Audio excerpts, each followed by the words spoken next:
আপোনাৰ প্ৰতিটো সপোন পূৰণ হ'ব আৰু আপুনি বিচৰা ধৰণেৰে ধন সম্পত্তি আপোনাৰ জীৱনলৈ আহিব যদিহে আপুনি আপোনাৰ ঘৰৰ ৱেষ্ট ছাইডটো বাস্তুশাস্ত্ৰৰ মতে ৰাখিব পাৰে। এই দিশটোৱে আপোনাৰ জীৱনত ৱেল্থ মেগনেট হিচাপে কাম কৰিব। I know' what you are thinking. It sounds too good to be true. Stuff to believe that one simple direction can change your life or make you rich. সেইবাবে আজি মই অকল থিয়ৰী লৈ অহা নাই, এনেকুৱা কেইটামান অস্বীকাৰ কৰিব নোৱাৰা এক্সাম্পল আপোনালোকৰ লগত শ্বেয়াৰ কৰিম, যাৰ দ্বাৰা খুব সোনকালে বুজি পাব। প্ৰথমে আমি চাওক ভাৰতৰ যিটো পশ্চিম দিশ সেইটোলৈ।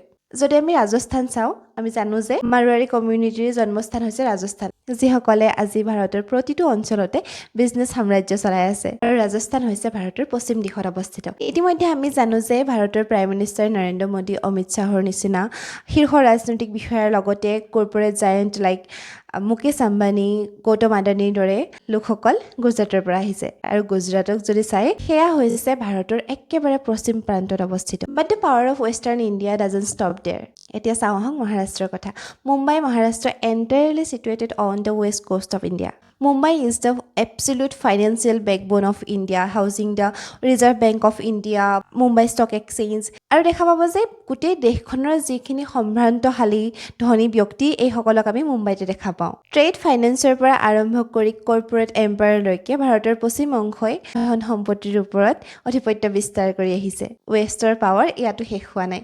এতিয়া একেখিনিকে চাওঁ আহক গ্ল'বেল ষ্টেজত। পৃথিৱীৰ আটাইতকৈ প্ৰস্পাৰাছ হাইলি ডেভেলপ অংশটোক আমি কিয় একেলগে দ্য ৱেষ্টাৰ্ণ ৱৰ্ল্ড বুলি কওঁ। এইটো অকল এটা নাম নহয়, এইটো হৈছে energetic reality. Across the ocean if you look at the richest country in the world, the United States, the ultimate hub of wealth and global influence sits on its west coast. California and Silicon Valley dictate global technology and finance. আৰু লগতে যদি আমি হলিউডৰ কথা ক'বলৈ যাওঁ, যিটো ৱেষ্টত আছে, যিটোৱে গ্ল'বেল কালচাৰটোক নিয়ন্ত্ৰণ কৰে। বহু ক্ষেত্ৰত আমি দেখা পাওঁ যে ৱেষ্টাৰ্ণ কালচাৰৰ লগত আমাৰ যিটো ইণ্ডিয়ান কালচাৰ হৈ গ'ল বা বেলেগ দেশৰ কালচাৰৰ মিল নাথাকে। মাজে মাজে আমি এইটোক অপসংস্কৃতিৰ আখ্যা দিওঁ, কিন্তু সেইটোৱে জানো আমাক ৰাখিব পাৰে? যদি আপুনি ভালদৰে মন কৰে দেখিব যে গোটেই পৃথিৱীখনেই লাহে লাহে ৱেষ্টাৰ্ণ কালচাৰৰ ফালে ঢাল খাই গৈ আছে। মই আশা কৰোঁ আপুনি এতিয়ালৈকে বুজি পাইছে পাৱাৰ অফ ৱেষ্ট। এতিয়া চাওঁ আহক আপোনাৰ ঘৰখনৰ যিটো ৱেষ্ট ছাইড সেইটো শক্তিশালী কিদৰে কৰিব। আপোনাৰ যদি মাষ্টাৰ বেডৰুম ৱেষ্ট ছাইডত আছে, তেতিয়াহ'লে আপুনি খুব লাকি, কাৰণ আপোনাৰ বাবে আৰু সহজ হৈ যাব। এই ছাইডটোত যিকোনো ধৰণৰ গধুৰ ফাৰ্নিচাৰ থ'ব পাৰে, আলমাৰী হৈ গ'ল, বিচনা, এনেধৰণৰ। আলমাৰীত হ'লে এটা কথা মন কৰিব যে এইটো যাতে পূব ফালে বা উত্তৰ ফালে খোল খায়, যাতে ৱেল্থ এট্ৰেক্ট কৰিব পাৰে। এই ঠাইখিনিত খুব বেছি ডাঙৰ খিৰিকী বা খোলা জেগা নাৰাখিব। এনেকুৱা ধৰণৰ বাস্তু ৰিলেটেড নিউমাৰলজি, এষ্ট্ৰলজিৰ বিষয়ে সৰু সৰু কথা জানিবলৈ মোক ফ'ল' কৰি ল'ব। See you in the next video'. Bye by.